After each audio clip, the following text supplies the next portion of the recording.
साथियों, मेरठ हत्याकांड।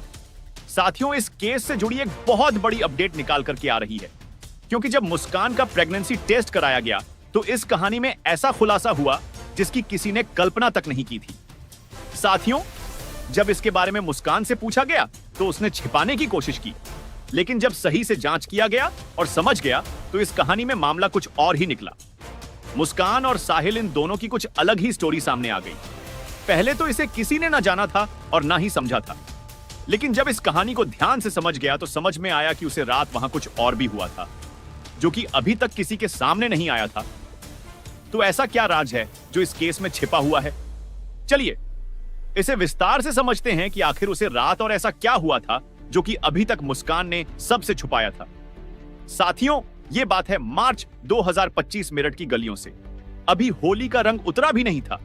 कुछ गलियां नीली थीं, कुछ गुलाबी, कुछ पीली, लेकिन उन गलियों में एक ऐसा भी घर था जिसकी 4 दीवारें लाल थीं।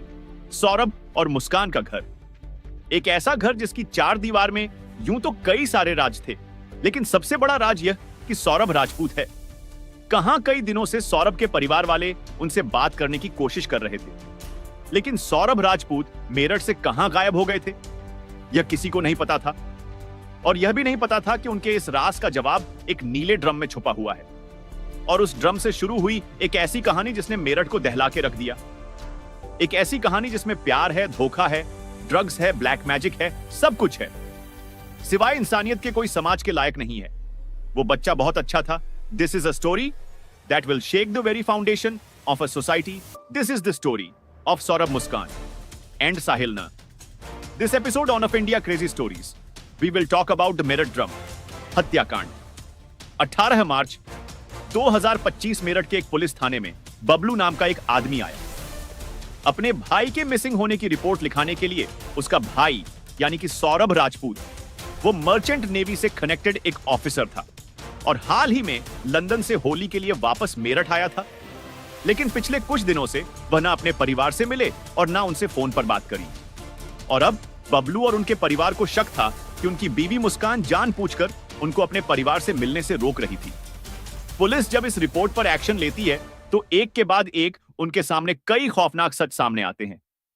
यह ऐसे सच हैं जिसे मुझे सुनाने में भी हिम्मत लगेगी और आपको सुनने में भी हिम्मत रखनी पड़ेगी। हालांकि यह सारी की सारी बातें अभी एलिगेशन है, बिकॉज कोर्ट में कुछ भी प्रूव नहीं हुआ है। लेकिन अब तक जो इस केस के बारे में सामने आया वो मैं आपके सामने रखता हूं। शुरू से शुरू करते हैं। Saurabh and Muskan had a love marriage 2016 में। इन दोनों की शादी हुई। सौरभ एक अच्छी नौकरी करते थे।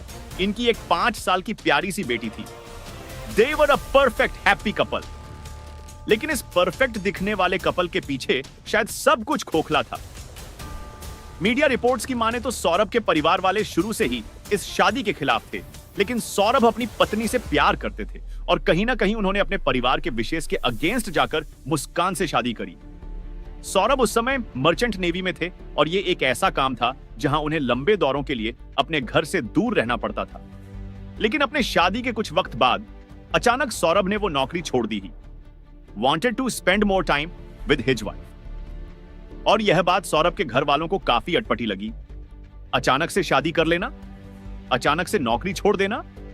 उनके परिवार को लगता था कि he is just following what his wife is telling him. इन बातों को लेकर सौरभ और उनके परिवार के बीच में शायद थोड़े फ्रिक्शंस पैदा होने लगे थे और ये झगड़े इतने बढ़ गए थे कि कुछ वक्त बाद सौरभ और मुस्कान ने अपने परिवार से दूर एक अलग घर लेकर रहने का फैसला किया। यह दोनों मेरठ में ही एक किराए के घर पर रहने लगे और सौरभ के अपने परिवार के साथ संबंध थोड़े खराब होने लगे। सौरभ के लिए अपने माँ बाप को, अपने परिवार को, उनके घर को, अपनी नौकरी को इस तरह से छोड़ना बिल्कुल आसान नहीं रहा होगा। लेकिन अपनी और अपनी पत्नी की खुशी के लिए उन्होंने मुश्किल कदम उठाया और 2019 में सौरभ की बेटी का जन्म हुआ। सौरभ और मुस्कान के लिए इससे बड़ी खुशी शायद ही कुछ हो सकती है।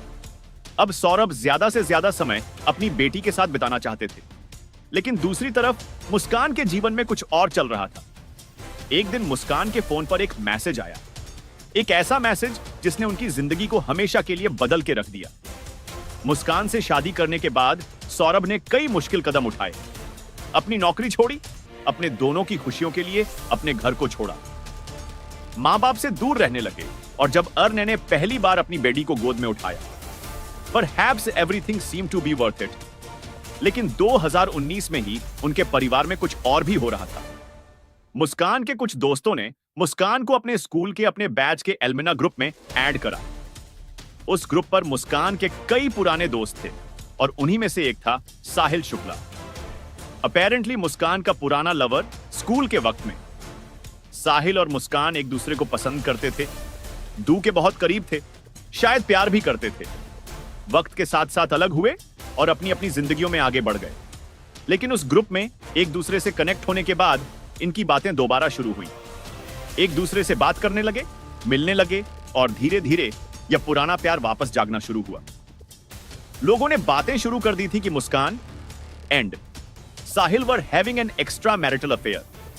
कई महीनों साहिल और मुस्कान छुप छुप के एक दूसरे से मिलते रहे। लेकिन एक दिन यह बात सौरभ को पता चली। कुछ मीडिया रिपोर्ट्स की माने तो कई बार ऐसा होता था कि जब सौरभ घर पर नहीं होते थे तो साहिल छुपते छुपाते इनके घर आता था। यह बात लोगों ने नोटिस करी और जाकर सौरभ को बताई। और जब सौरभ की कन्फ्रे हुई इस मामले में तो सौरभ के होश उड़ गए। सौरभ की दुनिया बिखर गई थी। जिस लड़की के लिए उसने अपनी नौकरी, अपना करियर, अपने परिवार को छोड़ दिया था, वह लड़की महीनों से सौरभ को चीट कर रही थी। नेचुरली दोनों के बीच लड़ाइयां हुई, फैमिलीज इवॉल्व हुई और सौरभ ने मुस्कान को डिवोर्स देने का फैसला किया। लेकिन इन सारे झगड़ों में सौरभ और उनके परिवार का ध्यान उनकी बेटी की तरफ भी गया। इस पूरे झगड़े में उस 5 साल की बच्ची का क्या कसूर था? अगर सौरभ और मुस्कान अलग हो जाते तो सबसे ज्यादा असर उस बेगुनाह बच्ची पर ही पड़ता। सौरभ और उनके परिवार ने इस बात का ध्यान रखा और डिसाइड करा कि एटलीस्ट अपनी बच्ची के खातिर वो इस रिश्ते को एक और मौका देंगे। लेकिन यह शादी, अपनी बच्ची का फ्यूचर सिर्फ सौरभ के लिए मैटर करता, मुस्कान के लिए नहीं। मुस्कान के लिए अब सिर्फ साहिल मैटर करता था। अब मीडिया रिपोर्ट्स के हिसाब से साहिल एक ड्रग एडिक्ट था, एक अल्कोहलिक था, ना किसी से बात करता था, ना किसी से दोस्ती थी। अपने घर में अपनी बूढ़ी दादी के साथ अकेला रहता था। उसकी मां का देहांत हो चुका था और उसकी मां के देहांत की वजह से उसे एक बहुत ही गहरा सदमा लगा था। लेकिन साहिल के बारे में एक और बात बहुत अजीब थी। साहिल सुपरनैचुरल चीजों में बहुत विश्वास रखता। काले जादू में, तांत्रिक विद्याओं में, ऑल्ट प्रैक्टिसेस में ये कुछ ऐसी चीजें थी जिनको साहिल शायद ऑब्सेसिवली पढ़ता था। इस पूरे केस में साहिल का यही बिलीफ एक बहुत बड़ा फैक्टर बनने वाला था। धीरे धीरे साहिल ने अपने नशे की आदतें मुस्कान को भी लगाती थी और अपने साथ मुस्कान को एक ऐसी अंधेरी गली में ले गया था जिसमें जाना तो बहुत आसान था लेकिन निकलना बहुत मुश्किल। साहिल और मुस्कान दोनों अब ड्रग्स के नशे के इस अंधेरी गली में फंस चुके थे। वक्त बीता और सौरभ को लंदन जाना पड़ा। वहां वह एक पराये मुल्क में अपनी बेटी के लिए, अपनी फैमिली के लिए दिन रात मेहनत कर रहे थे। वहीं दूसरी तरफ मुस्कान और साहिल के लिए सब कुछ बहुत आसान हो गया था। उनको रोकने वाला कोई बचा ही नहीं था। इस नई फ्रीडम के साथ दोनों मिलते थे, साथ रहते थे। Drugs and alcohol become the centre part of their lives. Muskan की जिंदगी बहुत अच्छी चल रही थी, कोई रोकने टोकने वाला नहीं था। सौरभ विदेश से पैसे भेजता रहता था। Everything was perfect for her. लेकिन तभी मुस्कान को एहसास होना शुरू हुआ कि सिर्फ एक ही चीज है जो उनकी इस परफेक्ट लाइफ को बर्बाद कर सकती है, सौरभ हिमसेल्फ। और वहां से मुस्कान ने खतरनाक खेल शुरू किया। मुस्कान को पता था कि सौरभ उनके ड्रग एडिक्शन को, उनके अल्कोहलिज्म को और उनके साहिल के साथ अफेयर को वापस आने के बाद दोबारा अपोज करेगा। And she wanted some kind of solution for this. और तभी उसके मन में इस पूरे सिचुएशन का एक परफेक्ट सॉल्यूशन आया, मर्डर। और इसी के लिए मुस्कान ने एक घिनौनी चाल चली। अब जो मैं बताने जा रहा हूं बहुत ही ज्यादा डिबेटेबल है। कुछ मीडिया रिपोर्ट्स इसे फैक्ट की तरह पेश करती हैं और कुछ मीडिया रिपोर्ट इसका खंडन करती है। लेकिन जो थ्योरी है वो ये है कि मुस्कान ने किसी एक नंबर से स्नैपचैट पर एक नया अकाउंट बनाया। वह अकाउंट था साहिल की डेड मां के नाम से और उस अकाउंट से धीरे धीरे वह साहिल को क्रिप्टिक मैसेजेस भेजना शुरू करते। नाउ मैंने आपको बताया था कि साहिल सुपरनैचुरल में, तांत्रिक विद्याओं में, ब्लैक मैजिक में कितना ज्यादा मानता था। धीरे धीरे मुस्कान ने उसे यकीन दिला दिया that all of this that was happening was actually some kind of a strange supernatural occurrence। उनकी मां कहीं ना कहीं से वापस उससे कनेक्ट कर रही थी और जो मैसेजेस उसके पास आ रहे थे वो उसकी मां ही भेज रही थी।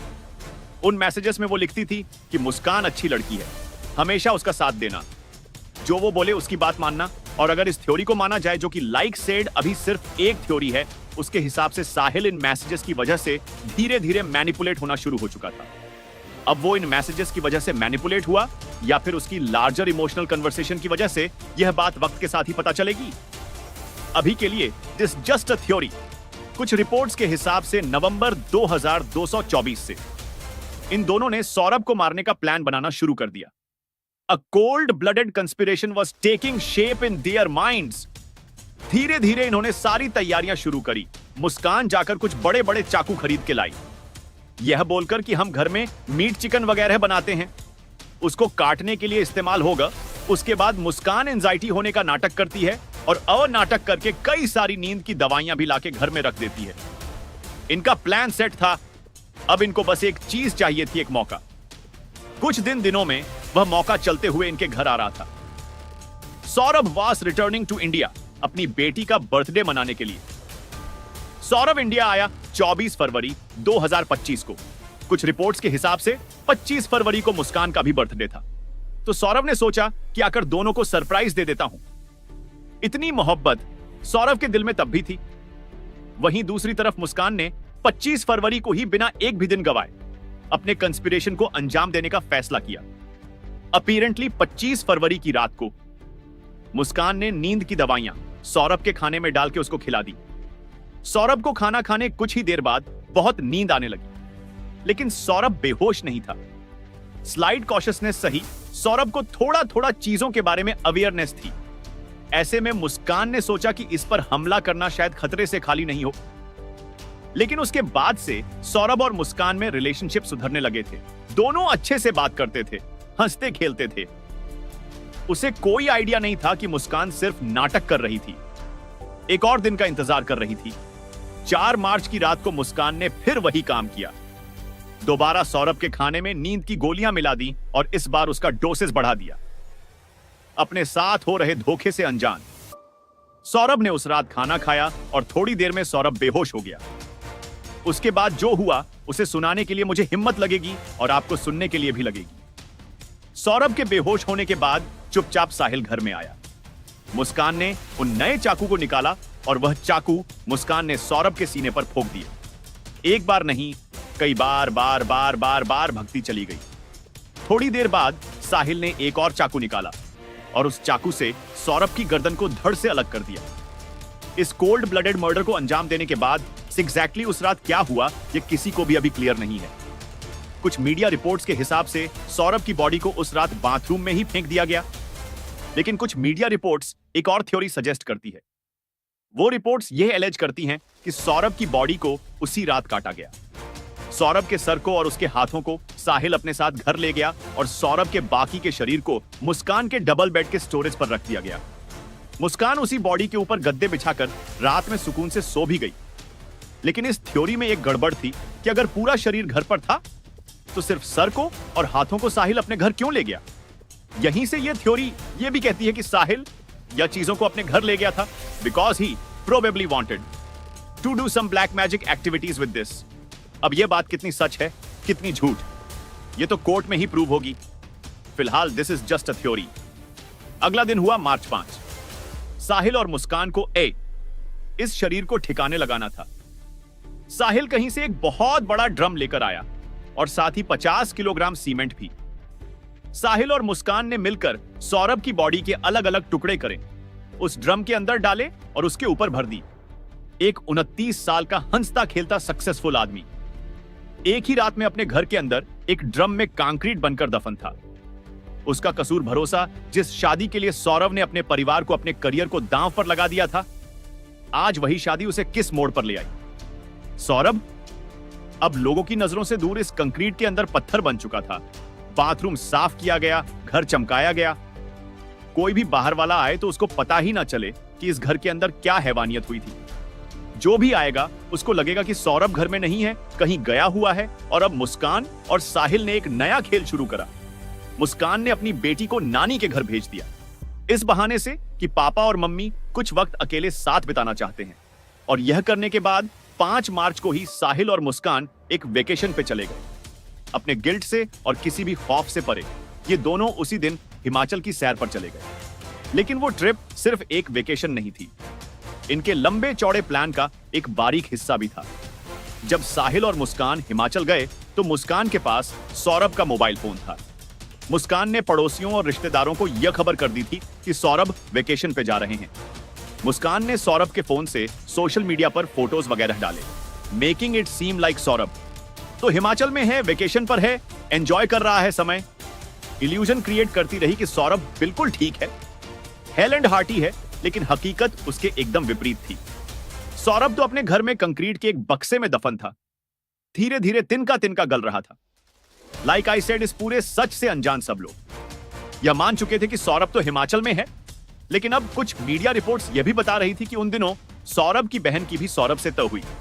जब उनकी बहन ने पूछा कि क्या आप होली पर घर आएंगे, तो उसने कुछ टेढ़ा मेढ़ा जवाब दिया। ऑफ कोर्स ये सारे जवाब सौरभ के फोन से मुस्कान ही दे रही थी। होली आई, होली की मुबारकबाद की मैसेजेस भी आए, लेकिन सौरभ का फोन नहीं आया। होली खत्म हो चुकी थी और अब सौरभ की बहन वापस घर जाना चाह रही थी और वो ये जानना चाहती थी कि क्या वह अपने भाई से मिल पाएगी या नहीं। और मैसेजेस पर टेढ़े मेढ़े जवाब सुनने से इरिटेट होकर सौरभ की बहन ने अपने भाई को फोन किया। फोन बजता रहा एंड इट वेंट अनआंसर्ड। अगले दिन दोबारा फोन करा, सेम रिस्पांस और अब परिवार को शक हो। This was something unusual. Saurabh ऐसा कहां बिजी था कि मैसेजेस पर जवाब दे रहा है, सोशल मीडिया पर एक्टिव है, लेकिन फोन नहीं कर रहा है, और जब उसको फोन करो तो फोन उठाता नहीं है। ऑन द अदर हैंड मुस्कान वापस मेरठ आ चुकी थी और सौरभ उनके हिसाब से हिमाचल में ही था। और अब यहां से कुछ बहुत ही डिस्टर्बिंग फाइट खबरें आई। कुछ खबरें यह उड़ी कि जब सौरभ की बेटी वापस घर आई तो आसपास के लोगों ने उनसे पूछा कि बेटा तुम दोनों आ गए, पापा कहां है। एंडलेड, उनकी बेटी ने कहा पापा तो ड्रम में है। यह बात कितनी सही थी कितनी गलत ये कोई नहीं जानता, लेकिन इस बात को मीडिया में वाइडल रिपोर्ट करा गया बिना किसी रेफरेंस के। हालांकि बाद में पुलिस ने इस रिपोर्ट का खंडन भी करा कि उनकी बेटी ने ऐसी कोई बात नहीं बोली थी। बहरहाल मुस्कान एक के बाद एक झूठ बोल रही थी और सौरभ के घर वालों का शक बढ़ चुका था। 18 मार्च 2025 को सौरभ के भाई पुलिस स्टेशन गए और उन्होंने उनके मिसिंग होने की रिपोर्ट लिखवाई और पुलिस उसी दिन अपने काम पर लगी। पुलिस मुस्कान के घर पहुंची और मुस्कान ने वही किसी पिटी कहानी सुनाई, लेकिन हम दरवाजे पर पुलिस को देखकर मुस्कान के चेहरे का रंग उतर गया था। उसकी बॉडी लैंग्वेज में एक घबराहट महसूस हो रही थी। ये सारी चीजें पुलिस ने नोटिस करी। जब पुलिस ने कुछ और सवाल पूछे तो मुस्कान की जबान लड़खड़ाने लगी। पुलिस को साहिल और मुस्कान के रिश्तों के बारे में भी पता चला और अब पहली बार था जब पुलिस को यह शक हुआ कि शायद इस पूरे मामले में कोई क्राइम हुआ हो। पुलिस मुस्कान को उठाकर थाने ले गई और साहिल को खोजने की तलाश शुरू हुई। कई सारे सवाल मुस्कान से पूछे गए, लेकिन मुस्कान टस से मस नहीं हुई। She never admitted to anything wrong. पुलिस को लग रहा था कि इस कहानी का सच निकलवाना एक मुश्किल काम होने वाला है। पूरी पूछताछ के बाद मुस्कान से कुछ भी हाथ नहीं लगा। मुस्कान को उसकी मम्मी पापा के पास भेज दिया गया, लेकिन जब मुस्कान अपनी मम्मी के पास गई तो मम्मी को देखकर रोने लगी और रोते रोते अपनी मम्मी से बोली, मम्मी हमने सौरभ को मार दिया। उसकी मां के पैरों तले जमीन खिसक गई। वो कहती, क्या मतलब तुमने सौरभ को मार दिया? बोलती, मम्मी मैंने और साहिल ने मिलकर सौरभ को मार डाला। मुस्कान की मां जो बात सुन रही थी वो उनके लिए अनबिलीवर्स कुछ भी करके अपनी औलाद को बचाने की कोशिश तो करती है। शायद यही सोचकर मुस्कान ने बात अपनी मां को बताई भी थी कि कुछ ना कुछ करके उनकी मां उन्हें बचा तो लेंगी, लेकिन मांओं के अंदर ममता के अलावा इंसाफ भी होता है। जैसे ही मुस्कान की मां ने बात सुनी, वह और उनके हस्बैंड अपनी बेटी को लेकर फौरन ही पुलिस स्टेशन पहुंच गए और मुस्कान का सारा सच साफ साफ पुलिस को बता दिया। मैंने और मेरे दोस्त ने मिलकर उसे मार दिया और हमने उसे ड्राम में रख रखा है, सीमेंट डालकर। यह बात सुनकर पुलिस भी हैरान थी। घंटों मुस्कान के साथ पूछताछ चली और सारा खुलासा दोबारा पुलिस के आगे हुआ।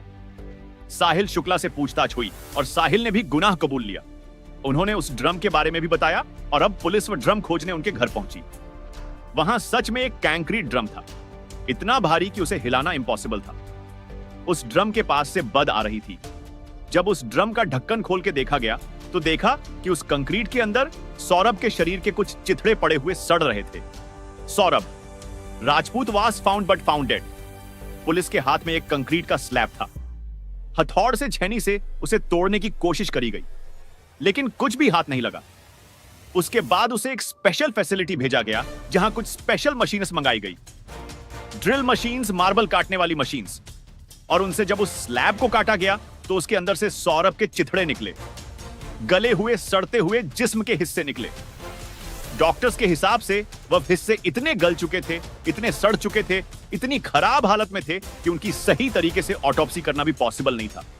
कुछ जो हिस्से मिले उनसे ऑटोप्सी करी गई और बाकी की बॉडी को घर वालों को वापस सौंप दिया गया। थोड़ा बहुत जो कुछ हुआ उसे ऑटोप्सी करी गई। लेकिन कन्फेशन के बाद, रिकवरीज के बाद, सर मिलने के बाद, बॉडी मिलने के बाद मुस्कान और साहिल को अरेस्ट किया गया और उनके पास से और रिकवरी शुरू हुई। चाकू मिले, नींद की दवाइयां मिली, डिजिटल एविडेंस इकट्ठा किया गया, मैसेजेस, सोशल मीडिया पोस्ट वगैरह वगैरह उन दुकानों को ढूंढा गया जहां से सारा सामान खरीदा गया था और काफी सारा एविडेंस उनके खिलाफ आ चुका था। मेरठ में खबर आग की तरह फैली, लोग हैरान थे और लोगों में आक्रोश था। यह कोई मामूली क्राइम नहीं था, देश के वैल्यू सिस्टम पर हमला था। यहां एक शादीशुदा पत्नी अपने पति की हत्या कर रही थी। बेरहमी से उसका विश्वास जीतकर इस समाज को हिला देने वाली घटना थी। समाज की वेरी बेसिस फाउंडेशन को हिला देने वाली घटना थी। कुछ ही दिनों के अंदर सौरभ केस सॉल्व होता दिख रहा था। मुलजिम को अदालत में पेश किया गया जहां लोगों का एक सैलाब खड़ा था। जैसे ही ये दोनों दिखते हैं, लॉयर्स और आम जनता का हुजूम इन परे टूट पड़ता है और इनको मारने की कोशिश करता है। लोगों को अब इंसाफ नहीं चाहिए था, लोगों को चाहिए था बदला। हर कोई इन दोनों को फांसी पर चढ़ते देखना चाहता था और एक ही सुर में यही डिमांड उठ रही थी कि इनको फांसी पर चढ़ा दिया जाए। और इन आवाजों में एक आवाज मुस्कान की मां की भी थी। उन्होंने कहा, मुझे पता है उसने बहुत गलत काम किया है और भगवान उसके साथ भी उससे दुगना गलत करे, और मैं जस्टिस चाहती हूं कि उसे फांसी मिले। साथियों, कितना जिगरा लगा होगा एक औरत को यह बोलने में कि मेरी बेटी सोसाइटी के लिए फिट नहीं है, इसको फांसी की सजा सुना दी जाए। इस पूरे मामले में मुकदमा चलेगा और धीरे धीरे इस केस की सारी परत खुलेगी। साथियों, आपको बता दें कि कुछ लोग यह भी कह रहे थे कि मुस्कान का प्रेगनेंसी टेस्ट कराया जाएगा। दरअसल सौरभ राजपूत का कत्ल करने के बाद मुस्कान और साहिल हिमाचल घूमने चले गए थे। यहां उन्होंने मंदिर में शादी की थी और वहीं हनीमून मनाया था। सभी लोगों ने आशंका जताई थी कि ऐसे में जेल प्रशासन मुस्कान का प्रेगनेंसी टेस्ट भी करवा सकता है। लेकिन जेल अधीक्षक ने इन खबरों को सिरे से खारिज कर दिया। उन्होंने कहा कि ऐसी कोई जरूरत नहीं है और ये सारी बातें निराधार हैं। जेल प्रशासन सिर्फ इनकी सेहत और दिमागी हालत पर ध्यान दे रहा है। साथियों, जितनी बातें हमें आज पता है उनमें से कितनी सच है, कितनी झूठ, सारी धीरे धीरे पता चल जाएंगे। लेकिन मुस्कान और सौरभ की कहानी ना कोई पहली कहानी है और ना आखिरी कहानी होगी। किसी के लिए यह कहानी एक हेडलाइन है, किसी के लिए कहानी एक कंटेंट है, हम जैसों के लिए कहानी एक वीडियो है। लेकिन जिनके साथ यह बीता है, यह कहानी उनकी जिंदगी का सेंटर पॉइंट है। सवाल यही है कि क्या आगे जाकर सौरभ को इंसाफ मिलेगा, और दूसरा सवाल यह है कि सौरभ के लिए इंसाफ क्या होगा। आई होप आपको यह वीडियो अच्छा लगा हो। अगर अच्छा लगा हो तो ऐसी ही वीडियो देखने के लिए चैनल को भी जरूर सब्सक्राइब कर लीजिएगा। जय हिंद, जय भारत।